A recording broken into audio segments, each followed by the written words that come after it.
My name's Barb Wilhelm. I am the coordinator of the Western Canadian Animal Health Network, and by my phone, it is the top of the hour. So I think we'll start ahead. We have quite a few people registered, and so Doris is busily getting them logged in online. Um, but on behalf of WeCan and the Canadian Animal Health Surveillance System, welcome. We're very pleased that you could all join us for this update on highly pathogenic avian influenza and small flock poultry. Doris, is it too much to ask? Would you be able to advance to the next slide, please?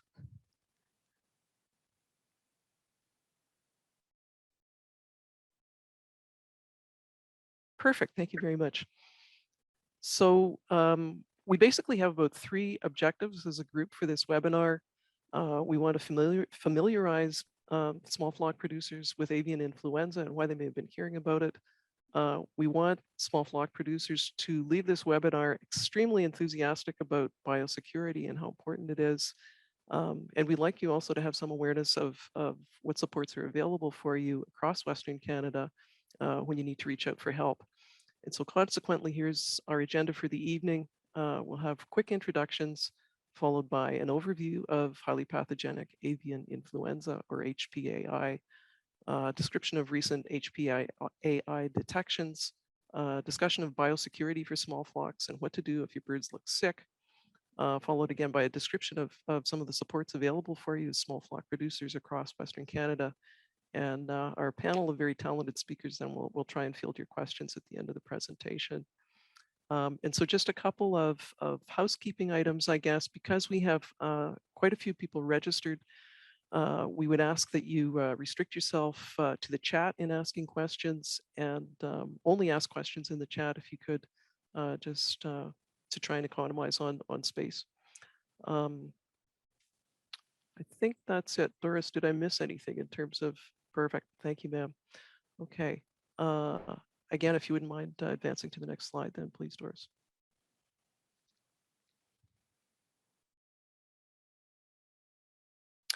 So again, my name is Barb Wilhelm. I am the coordinator of the Western Canadian Animal Health Network, and I have sort of wobbly rural Wi-Fi, so I hope it's okay if I leave the camera off.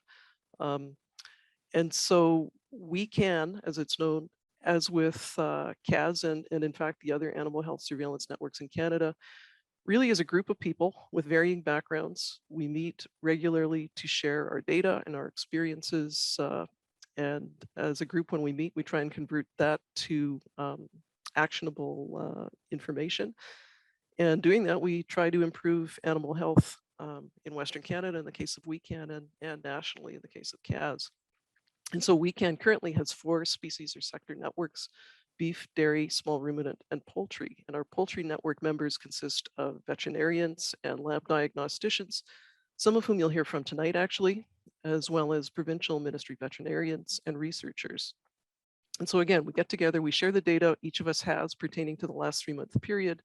And as a group, we try and convert that into useful, actionable information for veterinarians and producers.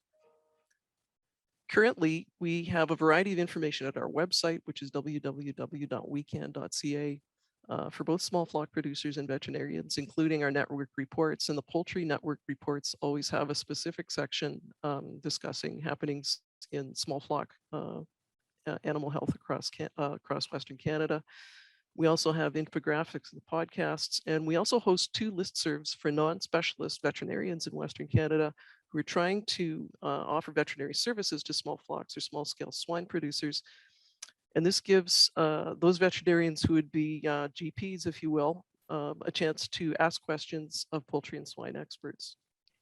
And so finally, I'll talk a little more towards the end of the webinar about how we're planning to make the information you hear this evening available via internet, or in the case of you folks who are dialing in from quite remote locations, we'll have hard copies that can be printed. And with that, I think I will hand it over to Dr. Teresa Burns. Thanks, Barb. Hi, everybody. My name is Teresa Burns. I'm a veterinarian and an epidemiologist, and I'm the coordinator of the Canadian Animal Health Surveillance System. And I'm here with Doris Leung, who's our other CAS staff member. And we're just helping WeCan put this webinar on tonight. So I just have a few slides to orient people to the Canadian Animal Health Surveillance System, or CAS. as well as the regional and species networks that we support. And we're so used to talking about these terms, we're always using acronyms, but for people who don't work in our networks every day, the acronyms can be a little bit confusing. So I'm just have a few slides to talk about sort of who we are and what we do. So the first thing to know is that Canadian Animal Health Surveillance System is a division of Animal Health Canada. And you can see on this slide that Animal Health Canada has 5 divisions, and we are one of them. Animal Health Canada is a not-for-profit corporation, and it's basically supported by members, which include federal, provincial, and territorial governments, as well as industry organizations and other partners working in animal health and welfare in Canada. It's been around since 2010, and I would say its profile has really increased since about 2016. Animal Health Canada is the only national organization that brings together industry and the federal, provincial, and territorial government at one table to provide collaborative guidance and make things cohesive and functional and responsive in terms of farmed animal health and welfare in Canada. Next slide. Great. Oh, back one, Doris, please. Great. Nope, middle one.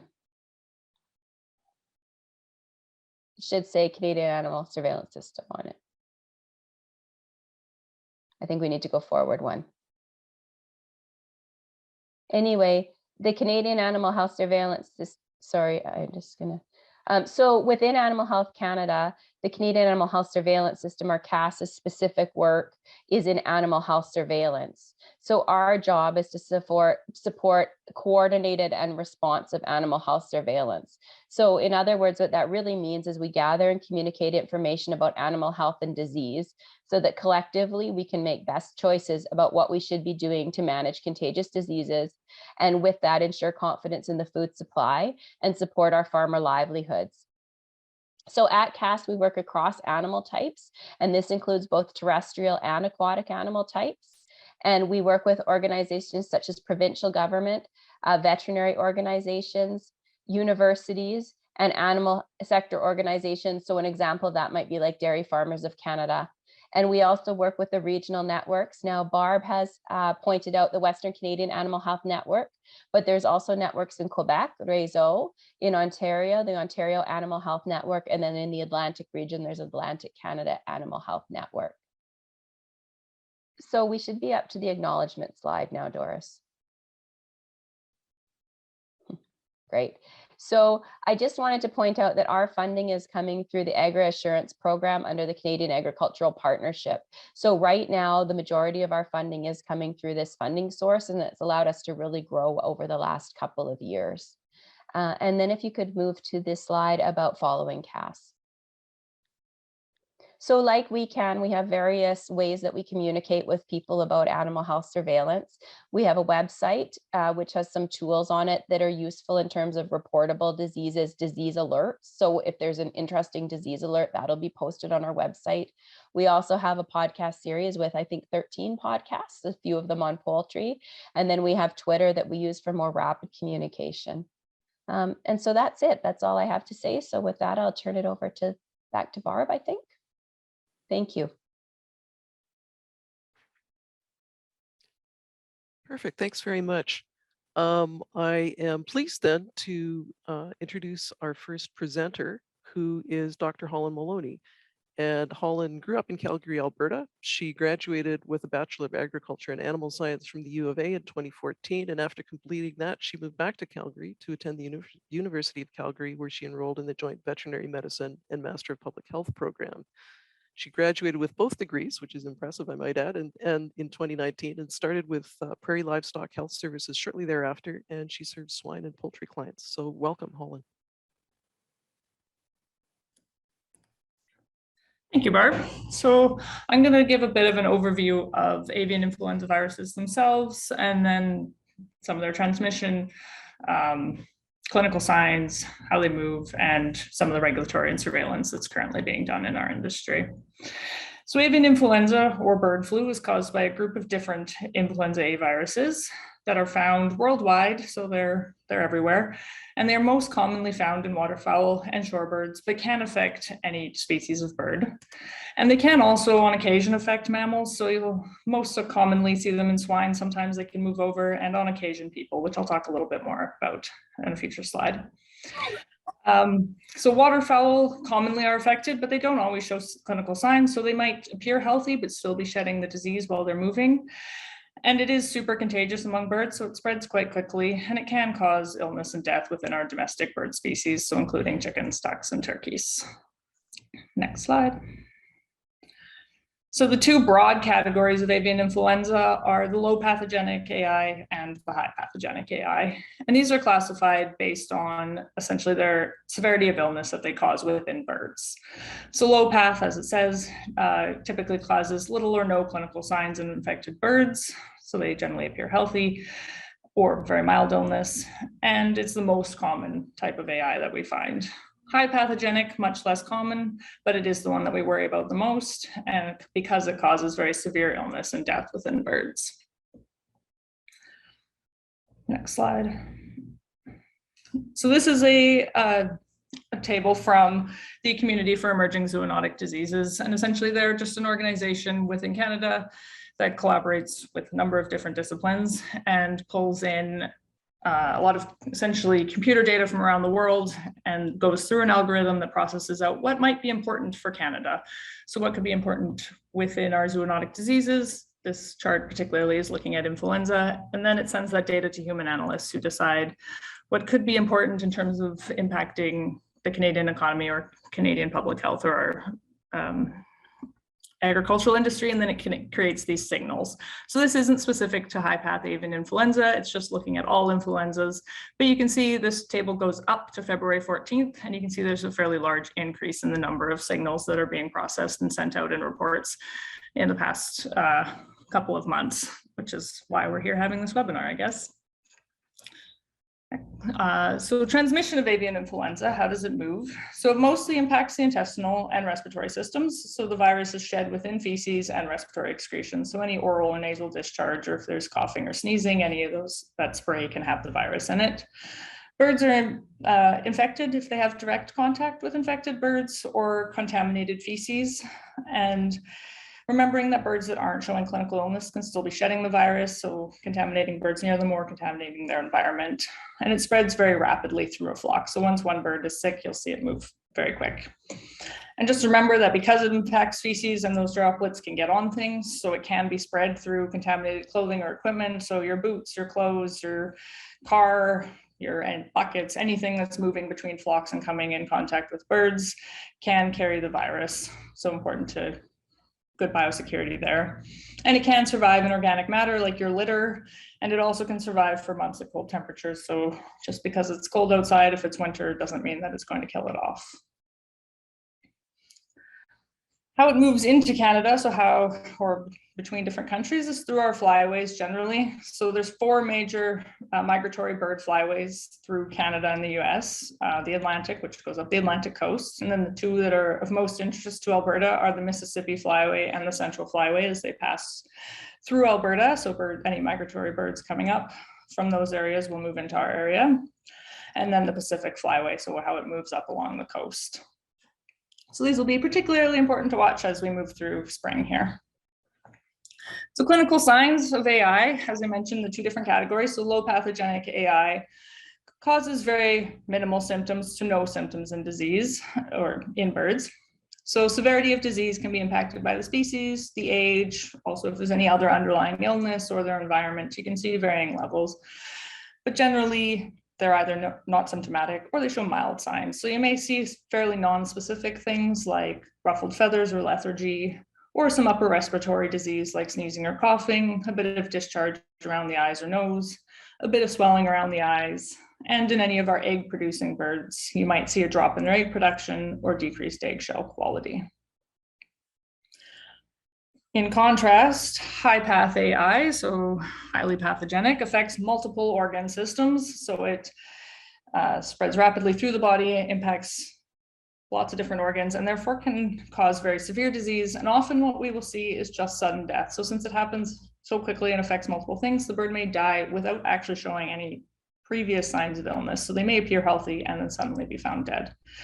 It can cause mortality in up to 90 to 100% of infected chickens and can also cause high mortality within turkeys. If they do show signs of illness prior to death, what we can often see is swelling or dark discoloration of the head and comb, a very blotchy red discoloration and darkening of the shanks. So along the legs, ulceration of the comb because it impacts the circulation to the extremities. And you can see still that oral and nasal discharge, but in the more severe cases, it may be blood tinged. And because it impacts the intestinal system, we can see that greenish diarrhea. So how we classify avian influenza, as mentioned, there's a number of different types, and you may have heard things like H5N1 is the avian influenza we often talk about, or way back when swine flu was going through H1N1, so different names with those different numbers. And essentially they're based on two different proteins within the influenza virus. So the hemagglutinin protein is the H, and the neuraminidase protein is the N. And these just impact how the virus interacts with cells and how they cause disease, and therefore which species they can interact with and the severity of disease. So there are a lot of different types that we can have total. There's 16 H types and then 9 N types, so lots of different combinations, but there's only a few that we're truly interested in with avian influenza, but just something of interest of where those names are actually coming from. And next. So the two that we are often interested in are H5 and H7 subtypes. And so influenza viruses in general are very good at mutating. They change a lot. There's a lot of shifting with how they operate. And these two are very commonly, they can be a low pathogenic avian influenza that is commonly found within waterfowl and cause very minor disease, but H5 and H7 are well known to mutate from low pathogenic to highly pathogenic when they infect domestic birds. So we monitor them quite closely because then they can cause that high disease. And then even within the different types, there can be lots of different strains, and those different strains will cause varying levels of disease, and they often exist in different parts of the world. So if you're hearing about one strain over in Asia, how it interacts here in Canada or within the States may be a bit different. So just keeping that in mind, that it's not always as simple and straightforward. It's a very interesting virus from that standpoint. So regulation of avian influenza within Canada. So we, as I mentioned, are monitoring those low pathogenic H5 and H7 avian influenza viruses, as well as all highly pathogenic avian influenzas. And those are considered under the notifiable avian influenza A viruses. And all notifiable avian influenza viruses are considered reportable under the Health of Animals Act. So a reportable disease just indicates any disease that is of significant importance to human or animal health, so can cause severe disease within any of our populations, or can cause severe economic problems. And a reportable disease means that we have a legal obligation to report any confirmed or suspected cases to the Canadian Food Inspection Agency immediately. As I mentioned, it can be transmitted to people, which is important to consider from that public health standpoint, and another reason we do monitor it. So this is rare. It's not a super common occurrence, but just something to keep in the back of your mind if you happen to have sick birds. Always practice good biosecurity and good disease transmission protocols. The high path and low path designations do not correlate with the severity of disease that they cause in humans. So they can both cause either a mild or severe disease in infected people, and there isn't much way of kind of predicting that up front. Transmission to humans generally occurs when you have very direct or close contact with a sick bird, or they're a very heavily contaminated environment. And prevention, pretty basic, straightforward measures to take that probably a lot of people take when they're handling their birds anyway, but just wearing your protective clothing if you're handling sick birds. And in this case, since it's respiratory, maybe a mask or goggles to prevent getting that on your face or breathing it in. And then of course, gloves, boots, and coveralls, and just removing that protective clothing when you're leaving the area where you work with your poultry and before you enter your cars or your houses. And then good practice at all times, washing your hands well after handling birds or their environment or any contaminated equipment. So getting a bit more into the surveillance within Canada, some of the stuff that we currently have going on is wild bird surveillance, and I'll talk a bit more about that, but to monitor the wild populations. Passive surveillance just refers to essentially if you go out say as a veterinarian, I go out to a farm and I'm not specifically looking for avian influenza, but birds happen to have clinical signs that may be consistent with avian influenza, I'd send in samples to rule that out. So not actively looking, so it's considered passive, but does help us kind of monitor its presence. Targeted surveillance is if there is a case of avian influenza and we essentially actively go out and test farms within the area to look for it, or we think there may be an area that's potentially high risk. So we go testing specifically to look for it. Pre-slaughter surveillance, I'll talk a bit more about that in commercial poultry on the next slide. And then there's also hatchery surveillance at the level of the hatchery and at the level of exporters. Next slide. So wild bird surveillance is done by the Canadian Wildlife Health Cooperative in coordination with a lot of different organizations. And they look at live and dead birds across the country. And they test to see if there is any influenza present of any type. And if there is positive within a bird, then they will check to see if it is an H5 or an H7. And they also sequence to determine if it's a high path avian influenza. And then they send out updates with all of that information so you can track which provinces different influenzas are moving through or what level is present. And just for kind of interest sake as to what levels they reach, last year within the Western provinces, they tested about just shy of 600 dead birds and just over 1,000 live birds. And then pre-slaughter surveillance, the Canadian Notifiable Avian Influenza Surveillance System, more commonly just called CAN-ACE, is the joint initiative between our governments, the industry, and the producers with the goal of preventing and detecting, eliminating presence of H5 and H7 subtypes within our domestic poultry flock. And part of its purpose is that it's designed to meet the guidelines for the World Health Organization and our trade requirements for the European Union for international purposes. And essentially blood samples are collected from commercial turkeys, broiler breeders, or layer flocks prior to slaughter. We don't collect from broilers because they're too short-lived for this type of surveillance, so not a long enough cycle. And these samples are tested to determine if the flock has ever been exposed to avian influenza. I believe I will be passing it off now. Thank you. Thank you very much, Holland. Our next speaker is Dr. Tyra Dixon. Tyra grew up on a grain farm in southern Manitoba. She completed a Bachelor of Science in Agriculture and a Master's of Science at the University of Manitoba. She graduated from the Western College of Veterinary Medicine with a doctorate in veterinary medicine in 2010. And after 9 years in mixed animal practice, she began work as the poultry extension veterinarian for Saskatchewan, where she works with commercial poultry producers. So welcome, Tyra. Great, thank you, Barb. So this section is on the recent detections of high pathogenic avian influenza in commercial and small flocks in Canada and the USA. And commercial flocks in this situation would be flocks that producers or farmers derive their income from raising these poultry and their products. And in Canada, these producers would have to have quota. In the US, the quota system doesn't exist. Small flocks would be anywhere from a couple birds to a couple hundred birds. Now, starting at the end of December last year, 2021, high pathogenic avian influenza was confirmed in 5 poultry premises in Canada, and there were 4 small flocks and 1 commercial flock. So all of these sites were in Newfoundland and Labrador and Nova Scotia. Thank you. The first 2 sites were on the same area within, I believe, about 10 kilometers of each other on the Avalon Peninsula in Newfoundland and Labrador. And it is quite small on this map, but there is the picture, you can see the peninsula, and then there are 2 small orange or yellow circles, and those were the 2 initial sites where high pathogenic, thank you, avian influenza was diagnosed in 2 different flocks.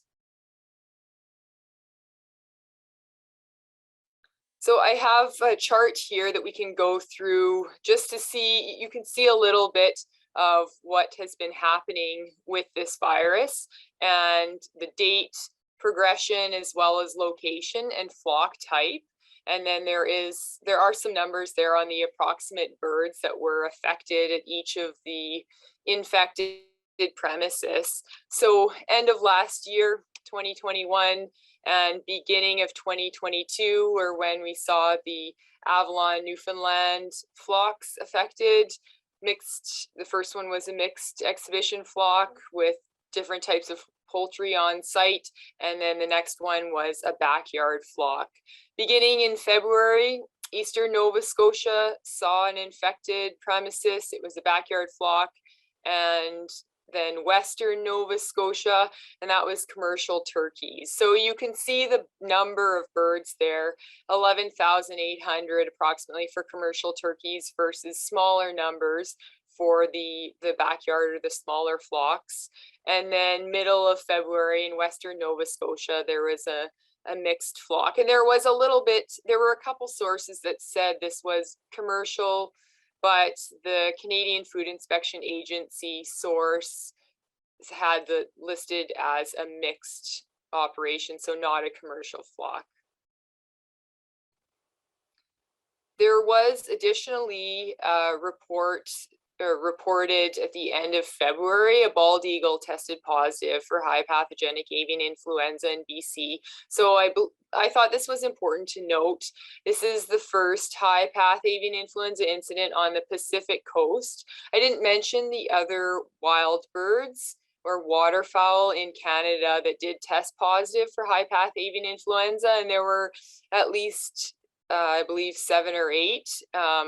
I'd have to look into those numbers more closely, but for the purposes of this webinar, we just focused on the small flocks and commercial flocks in Canada and US. So in the US, the situation is more states have been affected, and this is definitely changing by the day. Just yesterday, there were reports of 2 more backyard flocks that were affected, one in Kansas and one in Illinois. So this definitely, these outbreaks are something that is happening that day by day or week by week. Since the beginning of 2022, there were 6 small flocks and 6 commercial flocks in the US that were infected with high path avian influenza, and 12 different states were affected. And by the map here, we can see that eastern US states have been affected. And again, same within Canada, the East Coast, the Maritime 2 provinces, Newfoundland, Labrador, and Nova Scotia, where the infected sites were. So each of the blue stars here signifies a state that has had confirmed high pathogenic avian influenza, either in a commercial or a small flock. And here we can see the US picture. More of their cases happened actually in February and March and are still happening. And the approximate number of birds there, for some of that, especially in March, I couldn't find numbers for all of those, or else there was conflicting data, so I omitted them from the chart. So if we look from February, go to March, Indiana had commercial turkeys, Kentucky and Virginia. Kentucky had commercial broilers affected and a backyard flock in Virginia. Middle to going through February, New York had a backyard flock, Maine had a backyard flock, Delaware, Michigan, and then starting in March, Connecticut and Iowa had backyard flocks testing positive for high path avian influenza, Missouri, Maryland, and then March 6th, testing positive for high path avian influenza, South Dakota. And these were the last 3 I listed here were all commercial flocks. So this was a little more concerning with the South Dakota site, just because it is closer to the coming to Canada from the south. And there is a question about if these were typical numbers affected for previous years, and that's a good question. No, this is more than in previous years. And in the US, the last high path avian influenza in a commercial flock was a few years ago. So it's not like this happens every year. In Canada, the last high-path avian influenza infection was in 2016 in commercial and backyard flocks. And that is it for this section. Until questions, thank you.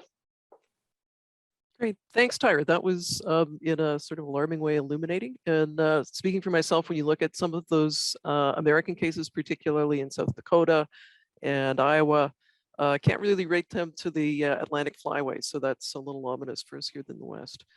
And our next speaker then is Dr. Gigi Lin, and she is already, wow, just like that.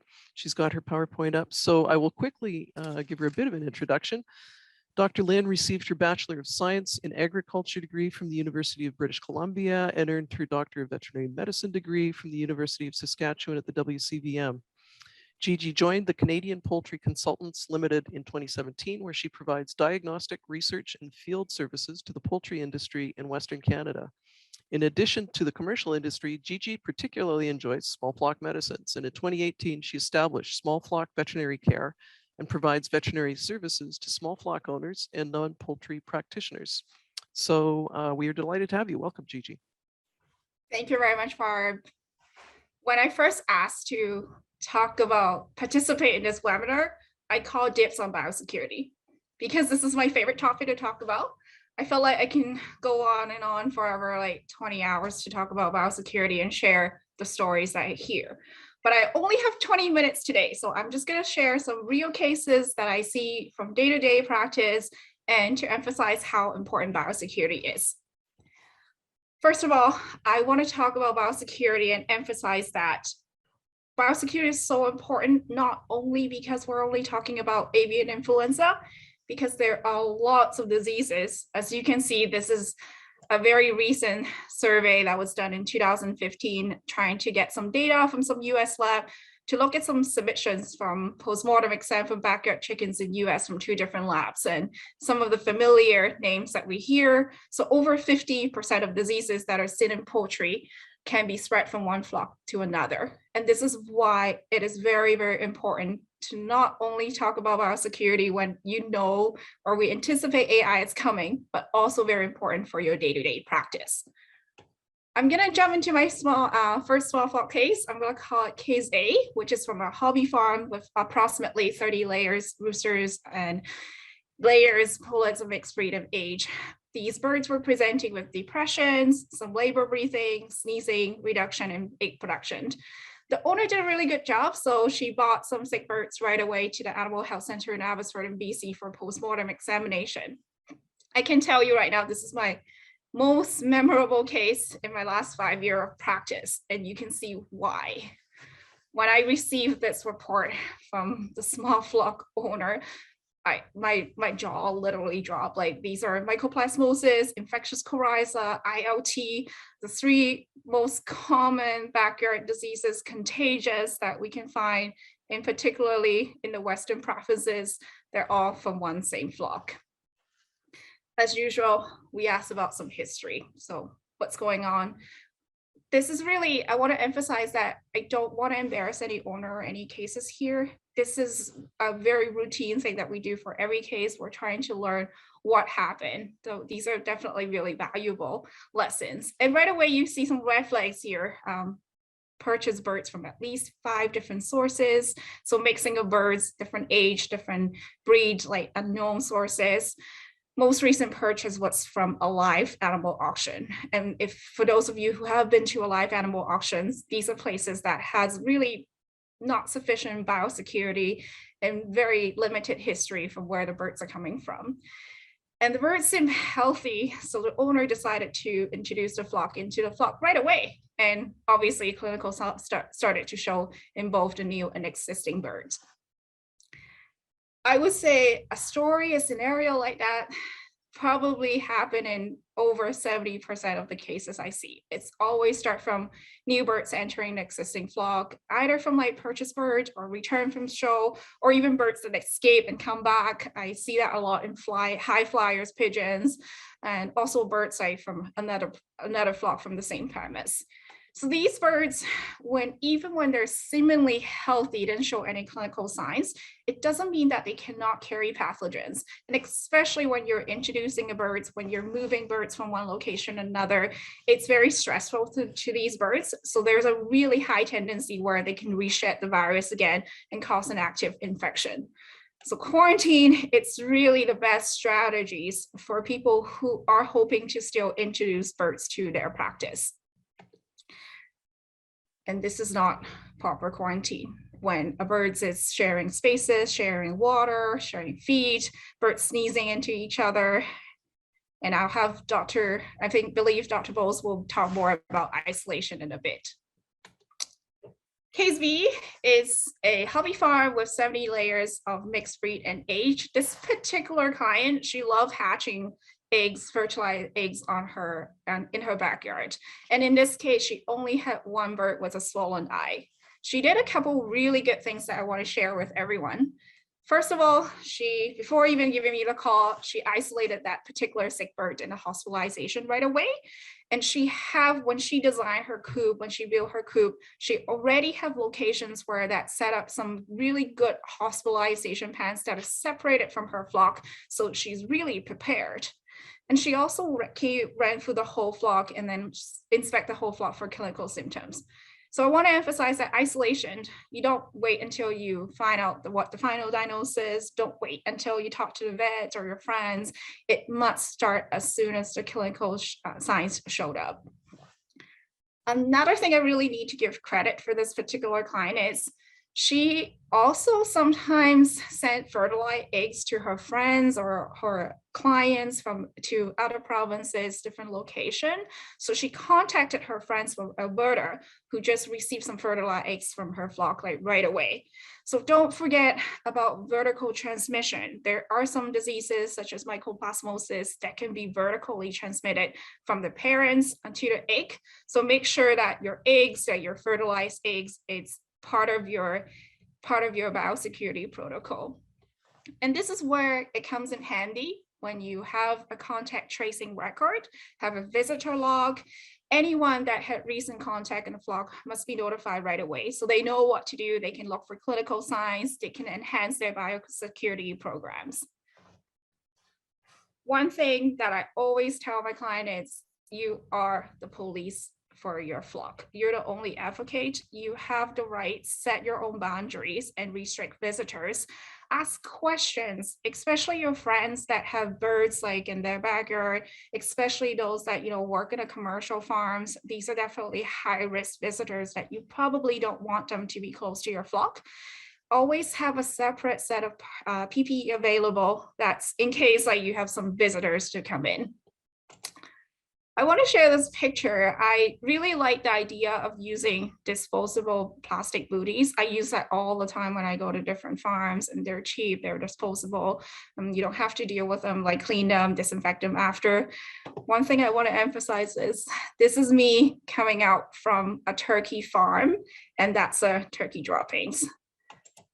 This is why I tell my client having disposable booties, having footwear, it's not enough. You have to protect your whole body, especially when you're visiting a flock, because feathers, droppings, you really cannot control where they go. One of the most often questions that I get from my client is, what is the best coop design for my flock? There's so many different answers, so many different unique designs. I always tell clients one of the criteria that I look at is make sure that design is allowing you to secure all the boundaries. So these are the boundaries, including boundary not only for humans, but also rodents, predators, like these gaps that I see from doorway. This really shouldn't be there. And having a regular setup, having a secure setup would be really helpful, especially during the nighttime when these creatures are very active. This is a couple really good examples I get from my client's flock.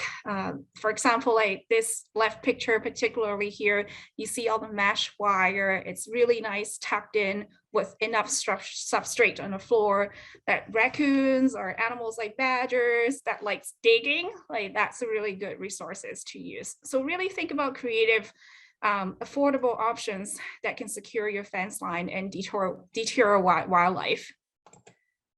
And don't forget about the smaller ones, like the ones that sometimes are invisible. Not only that they're irritations, direct irritation to the birds and causes like diseases, like for example, mites can do anemia, can do irritation, but they can actually known to carry like various like viruses and also pathogens like poultry mites and darkling beetles. This is one of the very good example on the right here. These two pictures is the flooring of a coop. Concrete floor, which is really good, easy to clean and disinfect. However, don't forget your regular maintenance and repair. That is very important. The top picture here, it's a farm, it's a coop that constantly have darkling beetles because these cracks and crevices are really good habitats for them. So seal them, get rid of them, physically remove all the area that they can hide. So don't only rely on insecticide, pesticide, make sure you establish a very comprehensive and integrated pest management program. And other mechanical factors as well. I really like this research, like for those of you who are really keen on knowing epidemiology, and also like different cleaning, disinfection, like how long bacteria survive. This research done, published in Avian Pathology in 1994, what they did was they put Mycoplasma gallisepticum, which is a type of bacteria, on different surfaces and look at how long they last.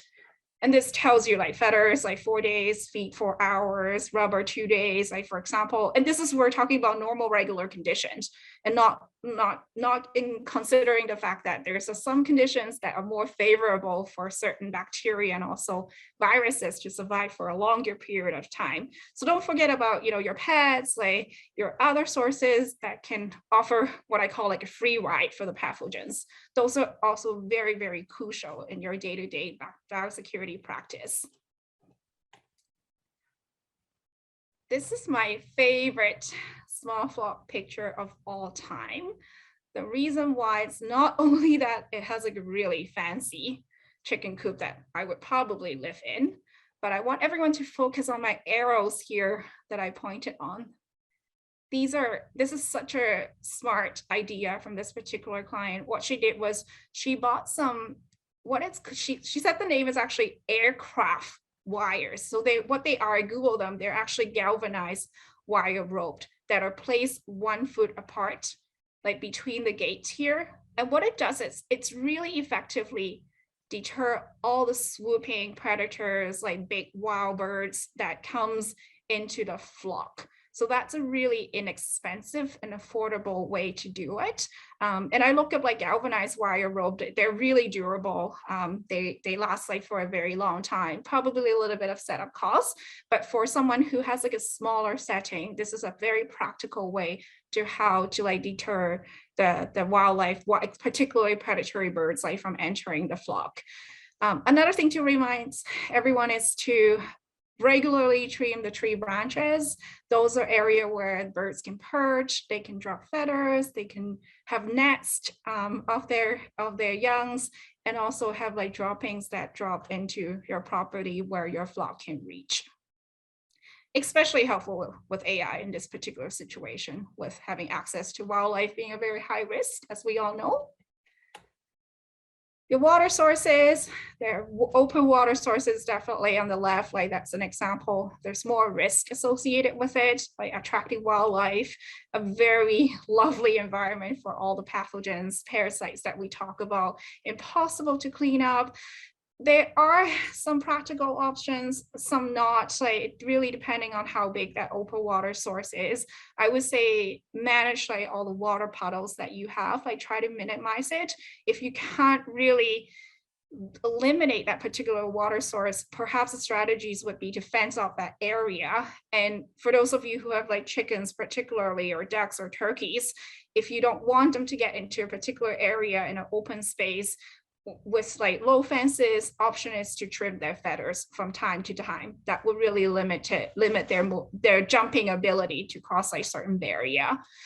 Close water source doesn't have to be fancy water lines like this case. You can also get portables, plastic, galvanized drinker, but don't forget to clean them routinely, because I do see cases of biofilm being built up like all the time. Don't forget about all the feed storage, avoid feed spillage. One of the most often scenario that I run into would be clients that have only from 1 bird to 20 birds. The biggest problem is they have too much feed to store for a long period of time, which is definitely a disadvantage, like for stale feed, like rancid fat, and also moisture and fungal material buildup. So perhaps like get a really good like storage strategies, and also don't buy like feed, don't store feed for a longer period of time. My last case here. This is a small flock eggs. It's a small family farm this time. Instead of talking about layer chicken, we're going to broiler chicken. So only 50 of them free range. There are no other avian species on the premise.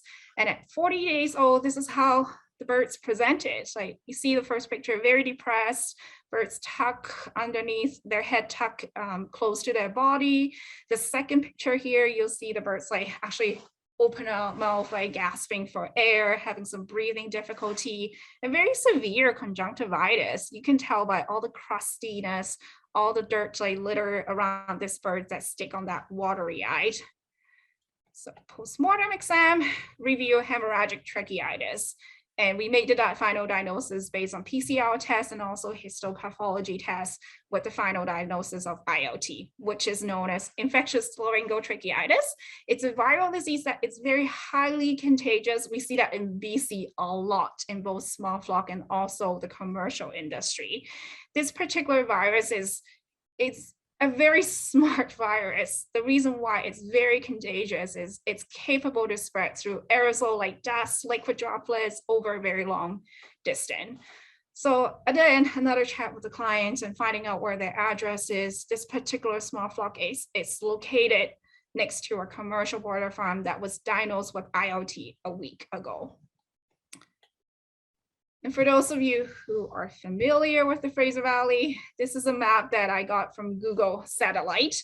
On the left top corner, you'll see a section of the runway of the Abbotsford Airport. And this is a 4-kilometer stretch. And if you guys are not familiar with the area, I'll circle all the commercial farms. And among all these commercial farms, these are small flocks like pigeon keepers, game birds, like people with like 1 pet chickens. They're all in this particular poultry dense area. And this is why I encourage everyone to work with your neighbor, work with them. I'm so grateful have the privilege to work with both commercial clients and small flock clients. I see so much potential that you guys can work together and make the disease like risk way lower by really good communication, especially during time of high risk activities.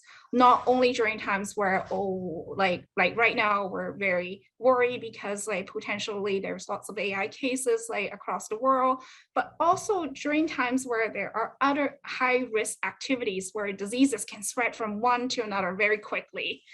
So for example, commercial flocks like shipping out, cleaning out barns. This is one of the example. It does like sometimes, especially on a very dry, windy day, it's flare out a lot of like dust and lots of aerosol in the environment, in the air. Also manure spreading, which the seasons that we're getting in very shortly.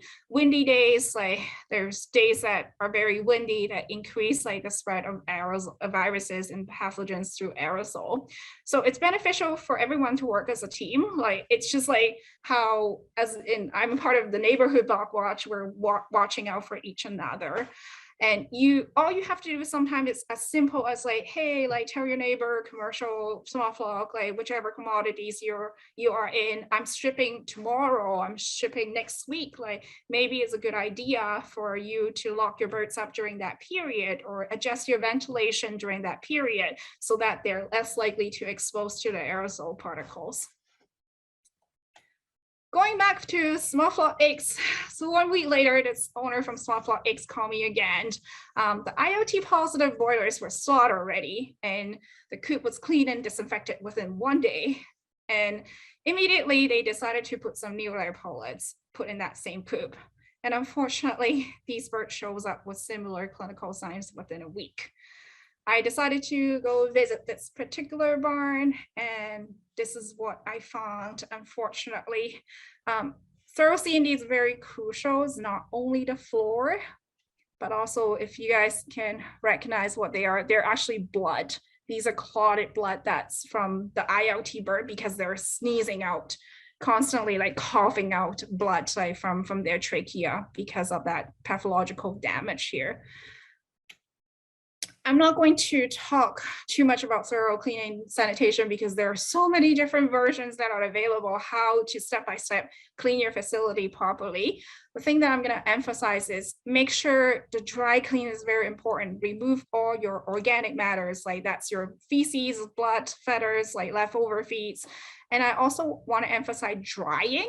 Make sure you allow a lot of drying time before your disinfectant, so that you're not diluting the application of disinfectant, but also drying time and allowing lots of downtime. I would say at least 21 days.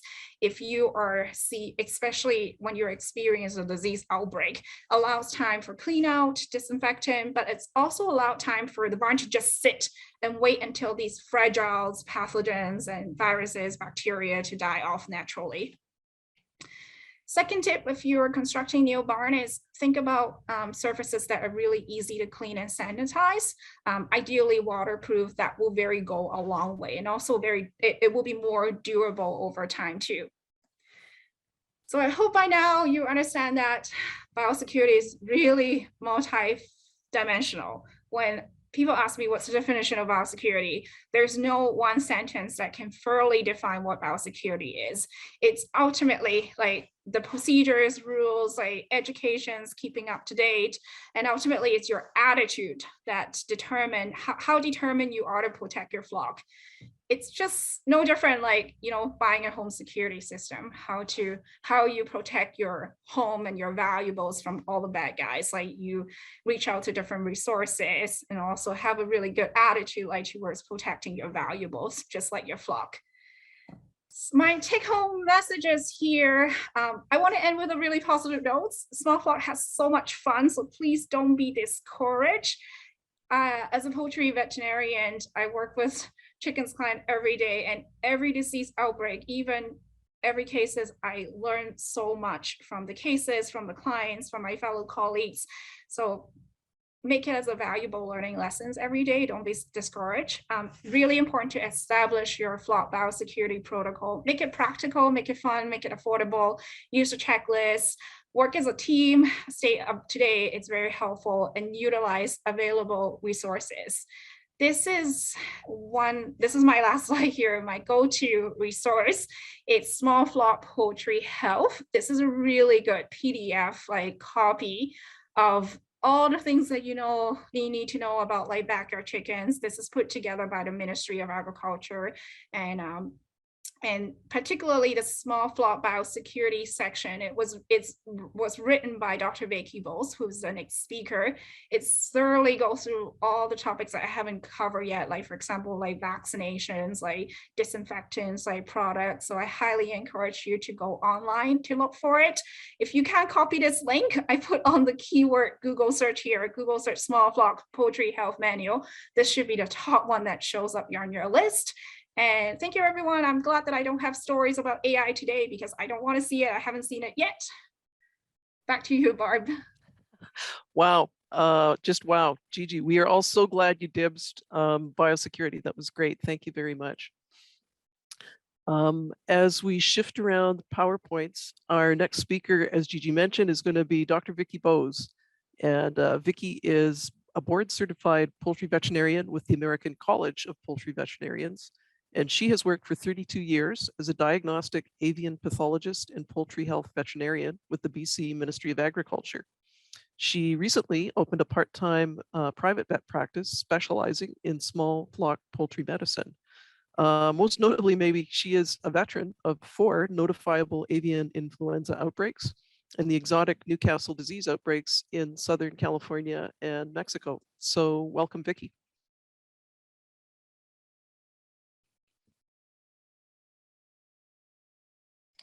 Okay, got it to work now. Anyways, thanks for the introduction. And I have to say that I'm feeling a bit like the grandmother of poultry medicine in Western Canada. So I have to say I'm very pleased and excited that we have such growing interest of some of our veterinarians to take on small flock poultry as well as commercial poultry, because there's certainly a need, and it's great to see the enthusiasm that's already been presented today. So today I'm going to address, like, what do you do? Suddenly you go outside and things aren't quite right, and that you think that maybe you're into a disease issue. So these are hopefully going to be empowering those that own small flocks. You know, there's things that can be done, and there's things that your actions can really make a difference. So just, you know, Gigi talked about biosecurity, and biosecurity is a powerful tool when it comes to the transmission of infectious agents. So to keep in mind, one of the reasons that we try to initiate a very early diagnostic workup to find out what kind of disease issue you're having is that, in fact, infected birds act as incubators. So they reproduce hundreds of thousands of infective particles, whether they be viruses or bacteria. So they generate a lot of infective material until they either die. Now that's, you know, we're talking about high path, and so that's the worst case scenario. Or they're euthanized or culled, put out of their misery. At least that's another tool, culling, in trying to control a disease outbreak, because then you stop that animal from actually becoming, generating a lot more virus or bacteria. On the other side of that, if you find the appropriate treatment, if the disease is actually treatable, the initiation of treatment supports the bird in developing immunity, and then shedding should stop of whatever this infectious agent is. So I put an asterisk on shedding stops because you know, it was alluded to earlier about the period of latency or recovered carriers actually being sources of infection for birds that have not been exposed before. It seems to be a very significant characteristic in poultry medicine that even though you can get the bird clinically healthy, it may be that that bird will carry that virus or bacteria for their lifetime, and then it's periods of stress that initiate the shedding. So any animals around them at that time of stress shedding that are susceptible, that now are presented with a bunch of infectious organisms. So healthy carriers, I mean, Gigi did a great job of explaining exactly how that dynamic works. So when it comes back to, because these animals are generating so much infective material during their period of illness, it's really important to figure out what's going on, because the sooner you make a diagnosis, the sooner you can get onto an appropriate treatment. Now, I say if available, because one of the big challenges poultry medicine has is an incredibly limited arsenal of medications that can be used in that species. So if you can get an early diagnosis, if you can get them onto a really good treatment, if that's the approach, there'll be less environmental contamination by the infectious agent because the birds will stop shedding earlier. The spread is reduced, and of course, fewer birds will get sick. So what do we rely on? Gigi just talked wonderfully about biosecurity. So, you know, in my mind, I try to break it down to the most simple. Keep the infectious agents out, and you do that by isolation. Reduce the challenge, meaning the amount of bacteria or viruses that are going to be presented to the bird, and do that through sanitation. And it's interesting how all the biosecurity measures that we employ to keep infectious agents out actually become very powerful when you want to contain something. So this is where quarantining and containing an outbreak, it's kind of like the reverse measures of biosecurity. I also really believe that if you maintain a really healthy flock, reduce stressors in their environment, and this promotes their own natural immunity. And I think that's a very powerful tool to really restrict how significant some of these diseases can be. And so we also rely on skilled diagnostics because we can make best guesses on what's going on, but we really do need to have the test, the availability of a pathologist or somebody to be able to, look at and do an educated guess as to what's going on. I'm also a strong believer in intuition and having a lot of field experience. And this is where I rely very, very much on owners, because oftentimes they can go out and even before birds start to visibly look sick, they can pick up on something. And I think that's wonderful.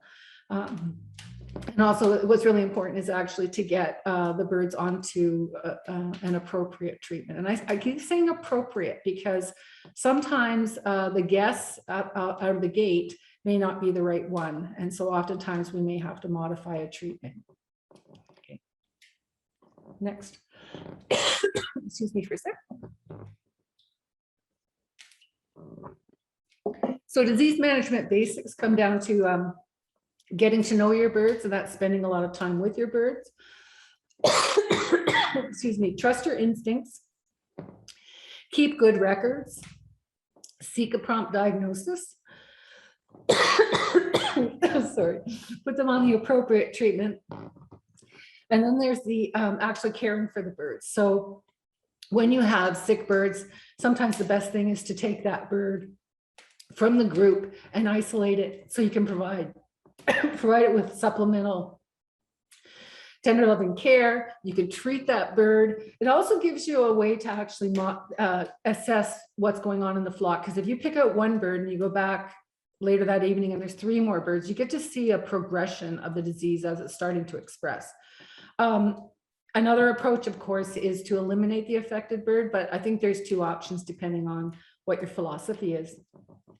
Certainly, some diseases you can nurse the bird through, but unfortunately, there are many diseases that humane euthanasia is probably the appropriate approach.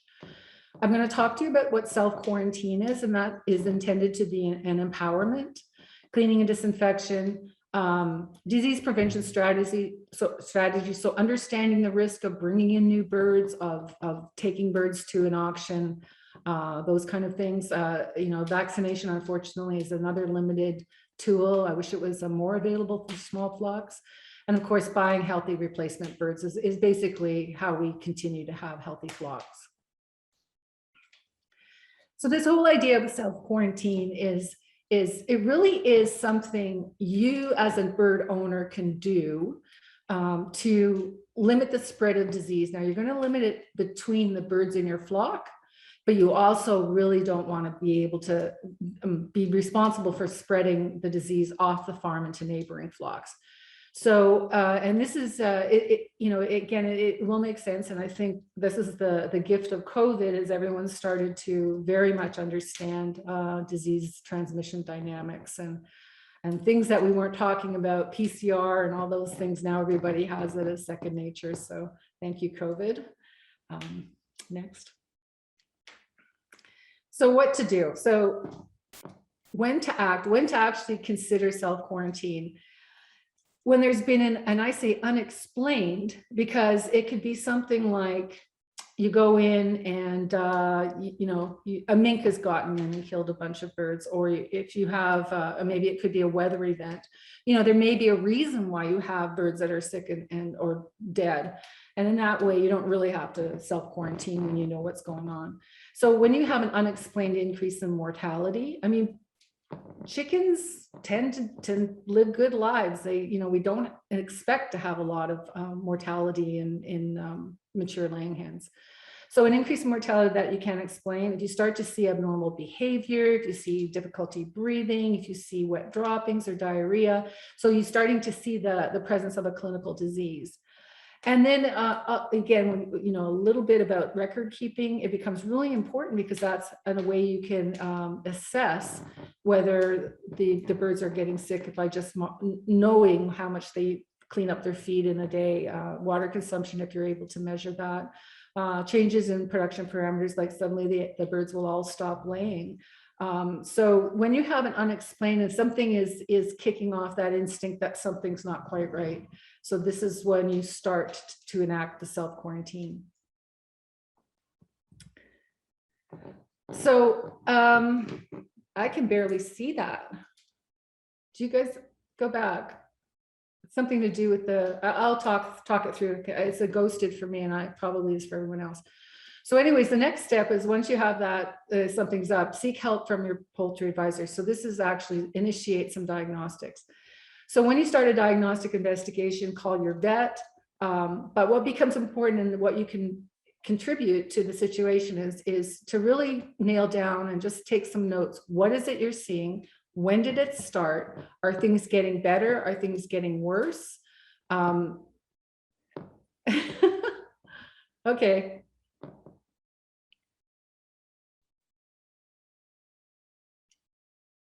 I can't see the slides.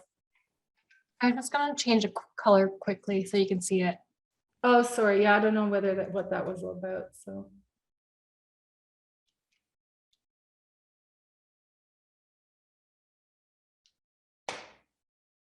Look how dedicated, look how like reliant I am on my slides. I can't say anything without seeing them.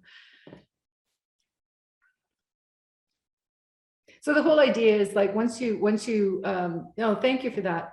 So as someone beginning to experience a disease situation is really, get some dynamics around there. Are things getting better? Are they, is the thing starting to get better over time? And there's always that ultimate question, have there been birds recently introduced? And recent introductions don't have to be in the last couple of weeks. It can be like 2 months ago.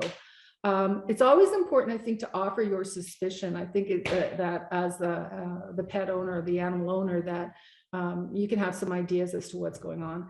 And then if you are keeping mortality records or production records, then have copies to be able, because a lot of times the diagnostic investigation looks at how, chickens, poultry are a population medicine type of animals. So we always look at trends. And so having those copies really are helpful. So call your vet. And again, one of the key messages coming out of this is please take this opportunity to establish a relationship with a veterinarian who's willing to do poultry. Might take some digging, but they're out there and there are more of them every day. So call ahead, ask them some advice, and be prepared to provide samples. Now, this is where some small flock owners may have a lot of difficulty, is sometimes sick birds have to be sacrificed for the diagnostic investigation to protect the rest of the flock. That can be a very sensitive issue. If birds are dead or dying, certainly having a skilled veterinarian to open them up and take a look at and do a necropsy, which is an animal autopsy. Sometimes you can use blood samples as a diagnostic tool, but more and more these days, we're able to do diagnostic work just through digital pictures. Okay, so when you start getting the advice from the veterinarian, base your initial treatment of the disease suspected. So it's always important to treat those birds that are showing clinical signs. It may be that those birds are not going to be able to respond adequately, but you want to treat all of the birds in the environment just to give them support so that, again, we're supporting their immune system. So we not only want to treat the clinically ill birds, but also all the birds in the flock, even if they're not showing signs. This is the time where you restrict access to farm from visitors and suspend all unnecessary traffic, and then hold back your product sales. Just put, at the end of the driveway, eggs are sold out, and just pull it back in. And then you adopt enhanced biosecurity, as Gigi had mentioned, so that, postpone any movements of birds on or off the farm. But be careful how you dispose of dead or culled birds and treat them as an infectious material. Okay. So once you get a diagnosis confirmed, you can modify or initiate the flock treatment as directed by that diagnostic confirmation. And then you do, as an owner, have to comply with the recommended drug withdrawal periods, depending on what treatment is provided. And so even though you may resolve the clinical issue, it's really important to maintain those enhanced biosecurity measures for at least 14 days after the end of treatment or at the resolution of clinical signs. So just because they all stopped being ill doesn't mean that there's still an infectious agent floating around that you don't want to be transferring around. And then continue to monitor the disease in the same flock or even follow-up flocks. And if at all possible, consider all in, all out management. So you have an interruption where you have an opportunity to do a really good cleaning and disinfection. Next. So the summary is quickly, get an answer, use diagnostics that are available to you. Next. While you're waiting, inform key players. That could be people you got the birds from. That could be whoever may have visited the day before. Monitor and treat as appropriate, enhance biosecurity, suspend product sales, restrict visitors, and postpone any bird movements on or off the farm. And once it's diagnosed, once it's confirmed, then you would manage the flock within the context of that disease and continue with enhanced biosecurity. And once you get back to normal, you're going to be monitoring for disease reoccurrence, and hopefully maybe things will be over for you. So next. So, the big question, and these are my take-home messages, what can you do now? Remember that the majority of important poultry diseases are not federally regulated. So unfortunately, highly pathogenic avian influenza is, and there's lots of reasons for that. So, but the majority of poultry diseases are really an issue between you and your vet. Go out there, establish a relationship with a vet willing to work with poultry, just so you have those numbers in your phone. Also, it's really important for that, and it's only fair to that veterinarian to have that initial introduction, because then you can establish what's called a vet client-patient relationship, which really dictates what the vet can do for you. Once a vet's familiar with your situation, it's a lot quicker and a lot easier for the vet to prescribe or to provide recommendations.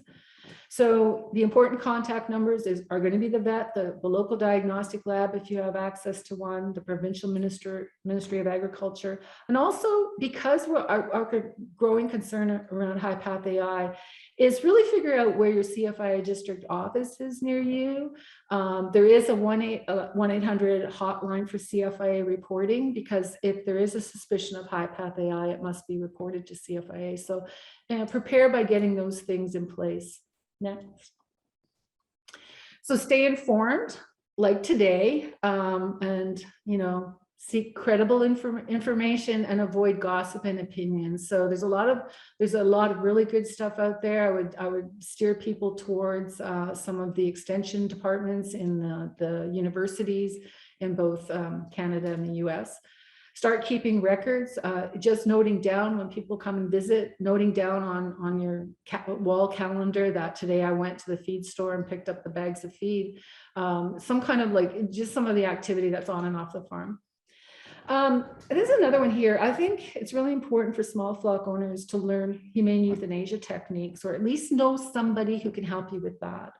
And I always say it really disturbs me to think that, with any other animal, if they're dead, or if they're dying, we tend to really intervene very quickly. But for poultry, it seems like what we do is we just kind of close the barn door and come back in the morning and hope maybe they died in the middle of the night. And that's not really the way things should be. And so my challenge is also adopt at least one biosecurity improvement from today's talk. So I have one last slide and I know the people on the phone, and I'm going to try to describe this, because this is really, it's not only is it fun, but it actually is a really good way of assessing your current biosecurity. This is a biosecurity self-assessment tool. So if you were to Google, all one word, protect my flock, not defend my flock, which is USDA, but protect my flock, you will see what comes up. There's 2 websites. So this was a tool that was originally developed for commercial poultry. Public funds were used to develop it, so I don't have any problem, steering this your way. But it's a way, it's a questionnaire. So if you go to the bcchicken.ca website, which is the first that hit on the Google, tools for backyard specialty flocks. Oh, thank you. Yes, tools for the, yeah. If you go to that, you'll see, follow the arrow, and what you'll see is biosecurity self-assessment tool as a clickable link. That's the one to go to. Unfortunately, if you follow www.protectmyflock.ca, it doesn't quite take you there. So that's why I say avoid that one, but go for the biosecurity self-assessment tool. If you, on the second Google hit, biosecurity for non-supply managed through BC Ag at the bottom, you will actually hit on a document that mirrors the biosecurity assessment tool. So what I want, the important thing I want to point out is it probably would take you about 2 hours to do this. But what is most important is not the answers, it's the questions.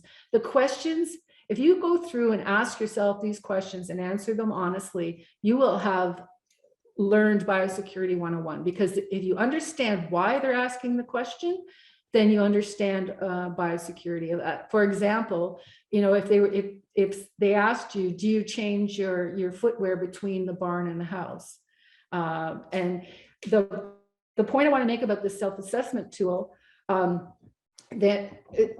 point I want to make of this self-assessment tool is after you go through and answer all of the questions, because they're clickable drop-down lists. The other thing too is the biosecurity self-assessment tool is downloaded onto your computer as an Excel file. So you're not actually entering information on another website. So you pull it off this BC Chicken site, put it onto your computer, and then answer it. As you go through and answer all the questions, and I have to say, you know, my word of caution is don't be discouraged by the awkward questions that may not apply to your situation, because it really was developed for kind of commercial birds. So you'll see things about, oh, do your workers work on another poultry farm? Well, you know, again, understand why that question's being asked, but learn from the questions. Once you go through that self-assessment tool, then you can click on your assessment and it will give you a personalized risk profile and give you some ideas of where you can focus and make some changes to enhance your biosecurity. So I'm not going to spend too much more time on that. It's a wonderful process to go through, and I think it's very revealing, and it's certainly self-educating. And with that, I'm going to end the talk. Thank you. Thank you very much, Vicki. I learned a lot as usual, and thank you for that inspirational last slide. Did you know I was going to be the person going after you? Maybe I'm suspicious, but anyway, thanks again. We really appreciate that. So next, I'll try and move fairly quickly through these slides, just outlining some of the supports available for small flock producers across Western Canada. And again, I'm the weekend coordinator. I want to start off by talking or just repeating the idea that I hope, if nothing else, we've convinced some of you it is extremely valuable, and the best thing you can do for your flock, I think, I'm biased because I'm a veterinarian, but to establish a relationship with a veterinarian, and the veterinary client-patient relationship is part of that. It involves a veterinarian, me saying that I'm going to be responsible for clinical assessments on your birds. And the second part is important. I have to have adequate knowledge of your birds to make a rational assessment. You agree that you're going to follow my recommendations and prescriptions. I agree that I'm going to be available for follow-up. I'm going to have somebody around in case you run into problems. This is the heart of how every veterinarian in Canada practices.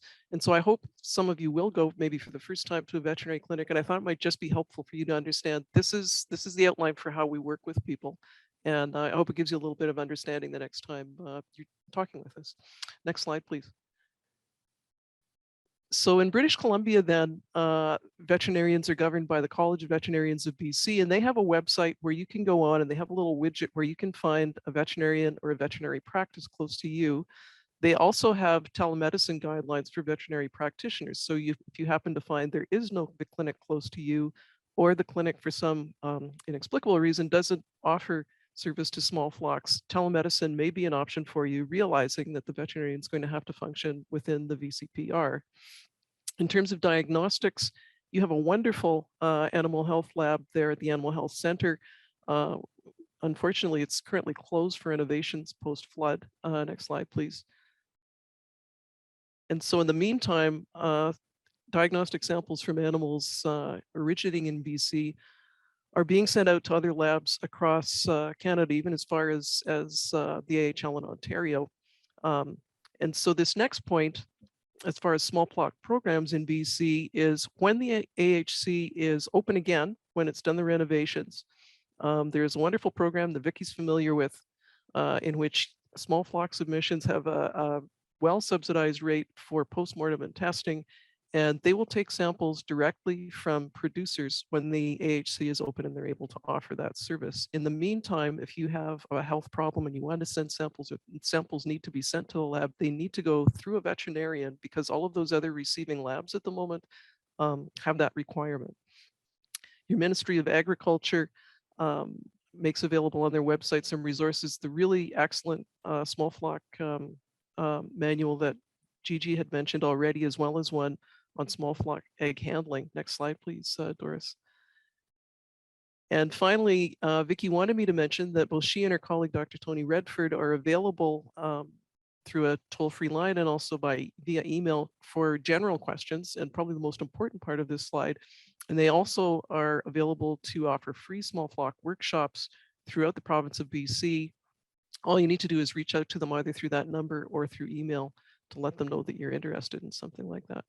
Next slide, please, Doris. And so on to Alberta. I am a proud Alberta veterinarian, and I got to say, our website rocks. You'll find all of the provinces have some kind of a public website that lets you locate practices in your area. As far as I can tell, Alberta is the only one in which you can also filter all of the veterinarians and the clinics in Alberta based on what kind of work you're looking for. And so you can generate from the ABVMA website a list of all of the practices in Alberta that have indicated that they are interested in serving small flocks. And I ran that search yesterday and I got 82 hits. So you certainly have some options there. Again, telemedicine has been laid out as an option by the ABVMA, although again, that would have to be within the provisions of BCPR. Continuing on the Alberta website, there is a section called the Alberta Animal Health Source that I think has some excellent fact sheets on a variety of topics, but including avian influenza and also biosecurity, which we've been discussing this evening. Next slide, please, Doris. And so in terms of diagnostics in Alberta, we have several labs, which can be a source of confusion. I guess the one I want to draw your attention to is the one at the University of Calgary at the Veterinary College with the Diagnostic Services Unit.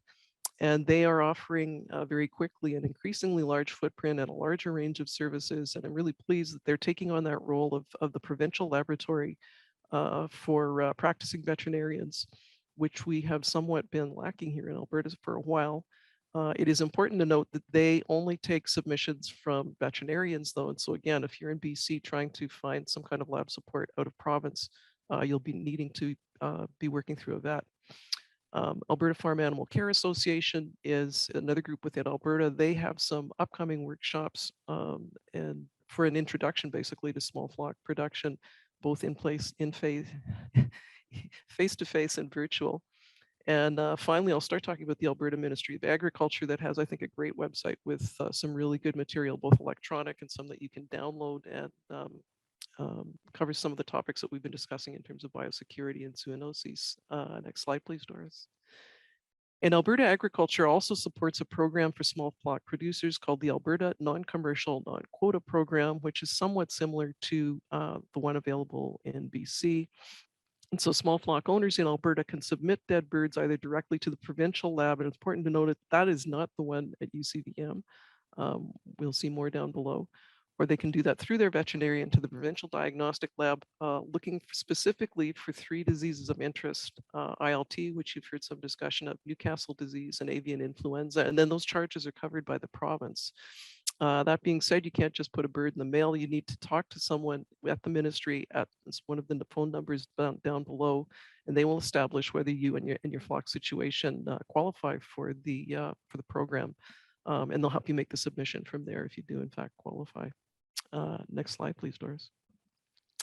In Saskatchewan, again, the SVMA has a locator online to help you find a veterinarian close to your location. Prairie Diagnostic Services offers a very broad range of diagnostic services, but again, submissions must be from a veterinary. They don't take direct submissions from producers themselves. And those costs then are subsidized by the province for Saskatchewan residents. The Ministry of Agriculture has some resources for small flocks on their website. Next slide, please, Doris. And finally, in Manitoba, again, the Veterinary Association does have one of those online locators to help you find a veterinarian. They don't have a specific position on telemedicine. However, I did notice that their version of the VCPR specifically states that a veterinarian can't establish a VCPR strictly through telemedicine. So if you're trying to establish something with a veterinarian through telemedicine for the first time, that'll be a consideration that you'll have to work through. In terms of diagnostics, they too have a veterinary diagnostic services lab. Next slide, please, Doris. Which supports the Manitoba version of the small flock program. And so in Manitoba, small flock owners can submit sudden deaths unexplained for necropsy through their veterinarian under the small flock avian influenza program, and the necropsy and diagnostic, or the postmortem and diagnostic costs are covered. Manitoba Agriculture also, I think, has some excellent resources available electronically on their website. And I will say they also have Amy Johnson, who is a resource, and I know some of you are familiar with her because she helped some of you dial in. And so Amy is the livestock specialist with an interest in poultry, and she can be reached at a toll-free number or by email. And she does, in fact, offer consulting services and extension support to small flocks. Next slide, please, Doris. And I wanted to talk briefly about a couple of national programs and national organizations. We have not said a lot about the Canadian Food Inspection Agency tonight, partly because we were focusing for this presentation on events largely upstream of detection of avian influenza specifically. That being said, if you're a small flock producer, you should be aware of the fact there's a lot of information that's pertinent on the CFIA website. They have information on avian influenza, on small flock biosecurity, on minimizing exposure in your small flock and also with your pets. And it's well worth a look on the CFIA website. Next slide, please, Doris. And finally, I just want to reiterate what I think, okay, now I'm drawing a blank. What someone said previously about wild bird testing, I guess it was Holland. I hope all of us can look at that as an actual resource for small flocks. I think we all this year need to think really hard about how much we can contribute by contributing to dead wild bird testing. And so in the interest of time, I will just highlight the situation in BC, which again is slightly different. They seem to have a really excellent collaborative program between a few different agencies. But what that means in practice is if you're in BC and you encounter a dead bird and you think maybe this should be submitted somewhere to see if it's died of avian influenza, in BC, what you want to do first is call that number. And you will talk with someone who will help you sort out whether the situation you're looking at is they're not testing every single bird. And so there's some categories that are of more interest. And they will help you sort out if that bird should be submitted, and if so, they'll get that process going for you. For the rest of us in the other 3 Western provinces, I'll just say send you, if you're interested, to the Canadian Wildlife Health Cooperative website, where you can find information both about their program for testing live and dead wild birds, as well as some pretty detailed information on exactly how to go about submitting if you find one and you'd like to submit it. And with that, I think I am on to introducing the next and final speaker, and that is Brenda Reimer. Brenda is the Tech Transfer Coordinator for the Poultry Innovation Partnership based at the University of Alberta. And Brenda has an MSc in Poultry Science and over 2 decades of experience in the industry. And I will add, she is clearly a very well-rounded person. Apparently, she also has a BA in English with a minor in music. So lots of talents. And welcome, Brenda. We're really glad you're here and look forward to hearing from you. Awesome. Thanks, Barb. I just have a few things to talk about. I'm the only vet not on the panel tonight, but I'm glad that you invited me to join in and talk about some of the resources that the Poultry Innovation Partnership has for small flock owners. Next slide, please. So I'll just quickly say what the Poultry Innovation Partnership is. We are a partnership between the commercial industry and academia and government. And we are really looking to get into, we've been in in the business of doing small flock workshops for a number of years now through our heritage chicken program, and I'll talk about that a little bit. But the main meat and bones of what PIP does is research and extension. So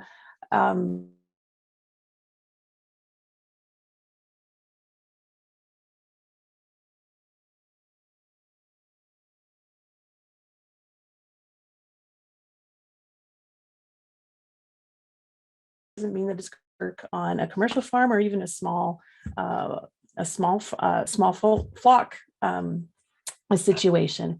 And then the final thing we are involved in, and I see that my internet connection is unstable, which is unfortunate, is we are quite heavily involved in genetic preservation. We have a number of flocks at the University of Alberta. Next slide, please.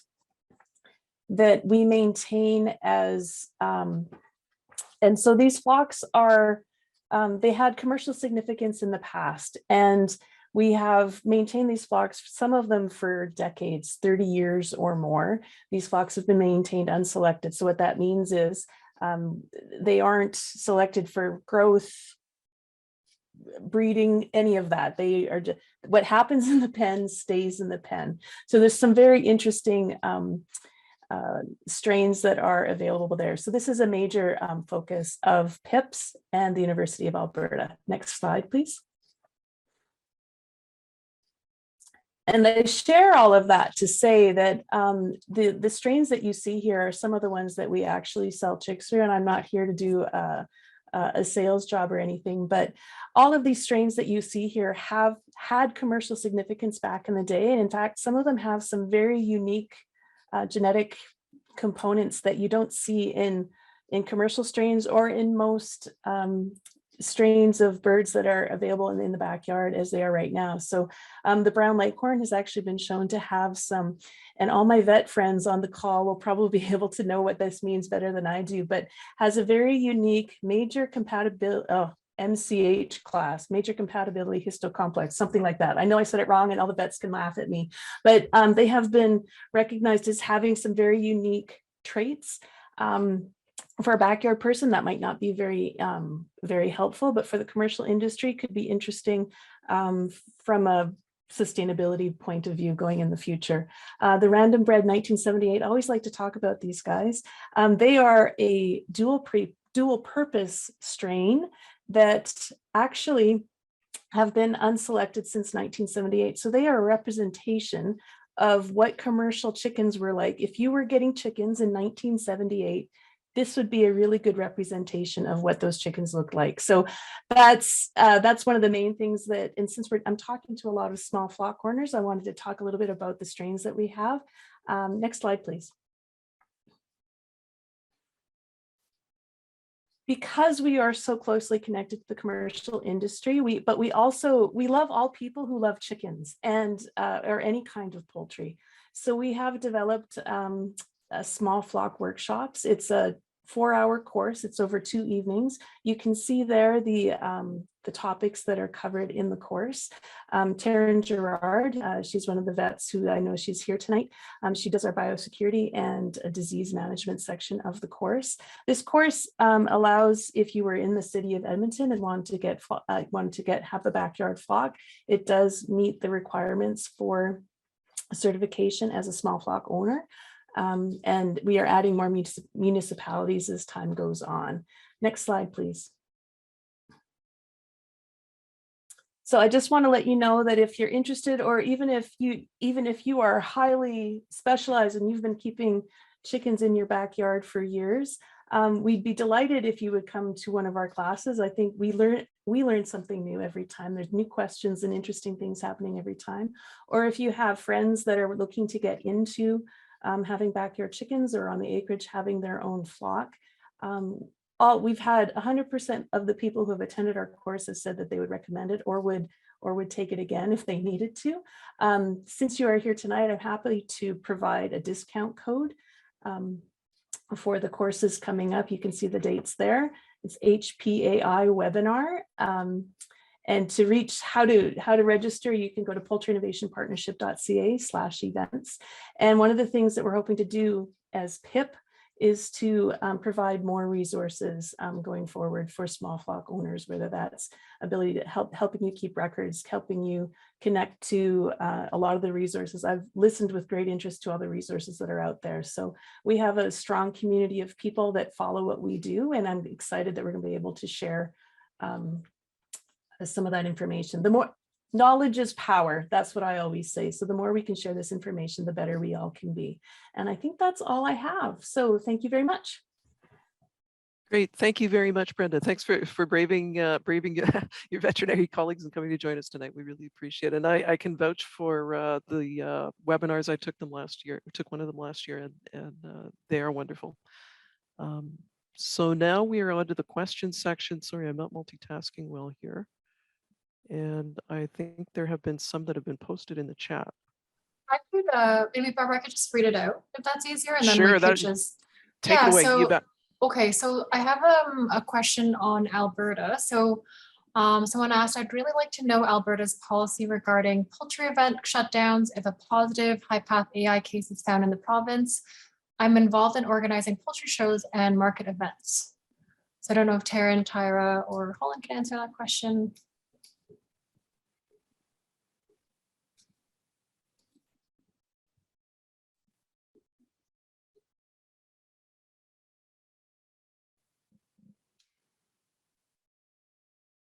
I see people appearing.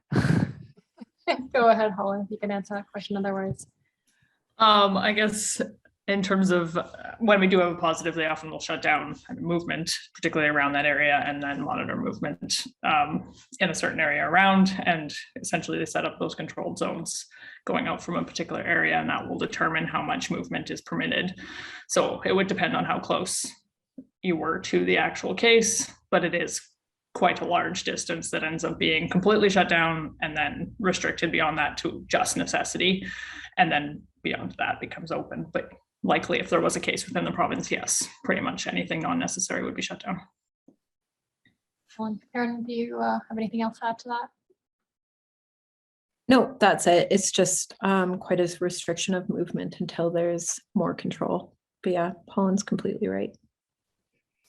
The next question is for Gigi. If we don't live in an area with water birds, is it still very important to restrict wild birds?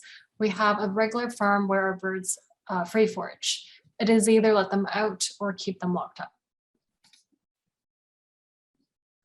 I guess the question depends on how important it is to keep your flock outside forage. It's always a risk.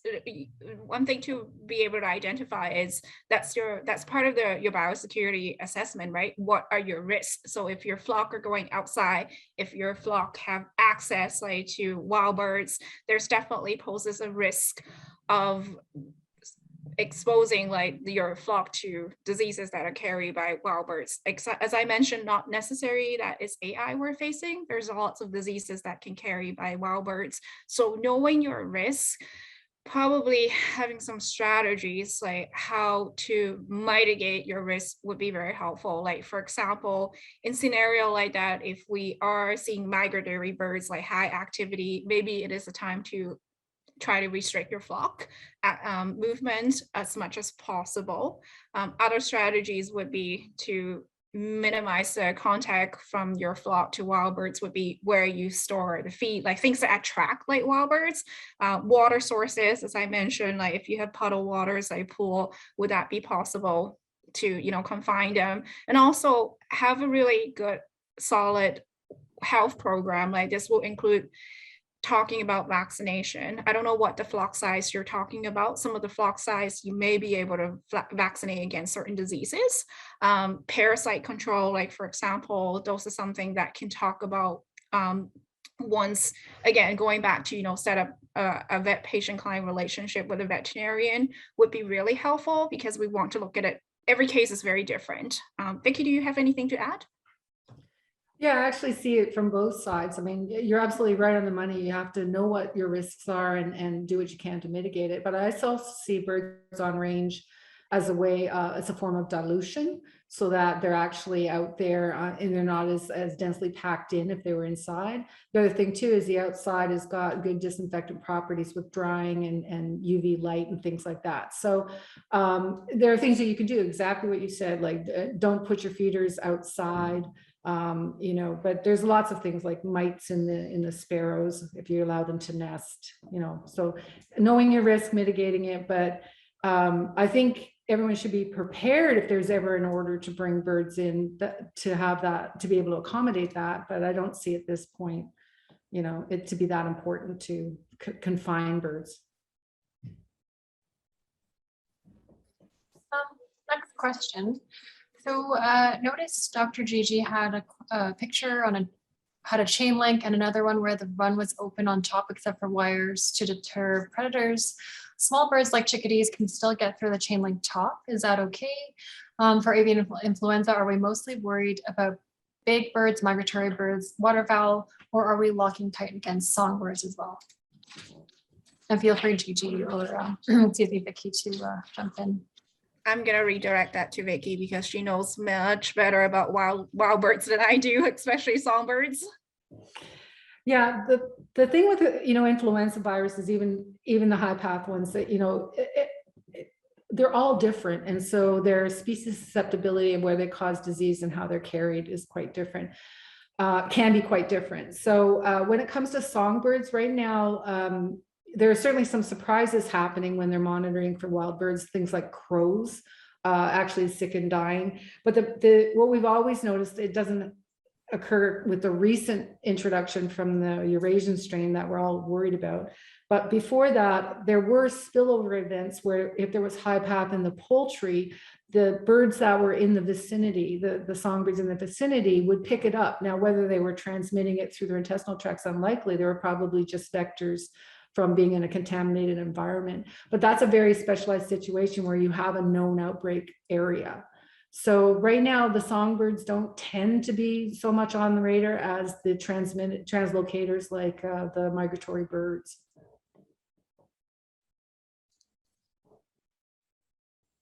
Vicky. One last question. Can the various mites that infect or affect chickens in Canada be transmitted by wild birds? Bedding was once accused of being a fomite from mite transmission. Any thoughts on this? Feel free to, whether Vicky or any of our other speakers, feel free to jump in for that question. Mites. Okay, I can talk about mites.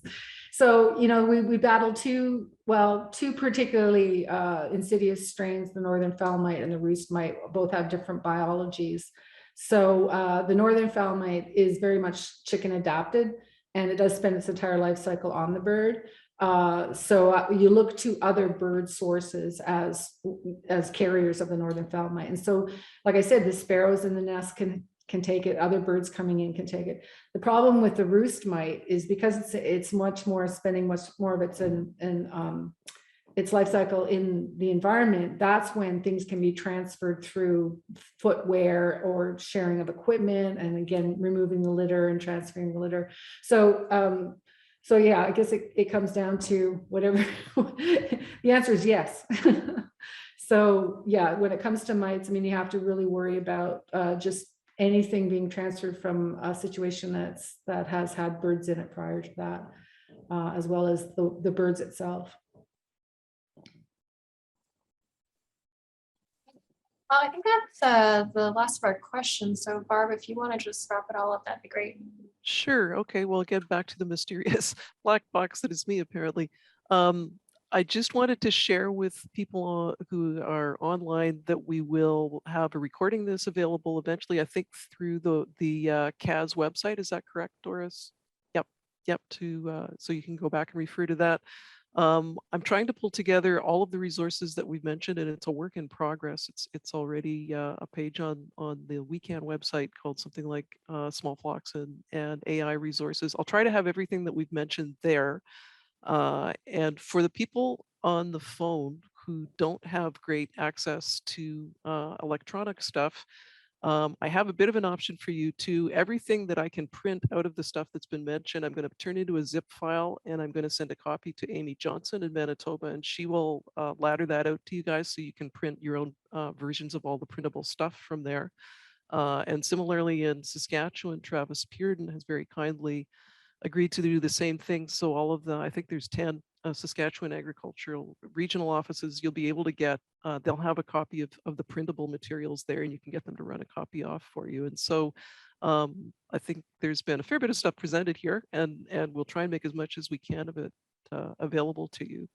And so I don't know if you had anything to add on that score, Doris. Yeah, okay. Well, I guess finally, I want to thank you all. Thank you all for coming in and spending your time tonight. Thank you particularly to our esteemed panel. We really appreciate all of you coming in and sharing your knowledge and sharing your experiences and sharing your enthusiasm. As most of you know me now to be a poultry medicine wannabe, and like I'm really inspired after this. So thank you all so much for that. I really appreciate it, and I'm sure I speak for everybody who's on the call. So I don't know if you had anything to add, Doris or Teresa, but basically I want to say thank you so much for your time. We really appreciated the chance to get together. Okay. Bye, folks. Thanks again. Bye. Thanks, everyone. Bye.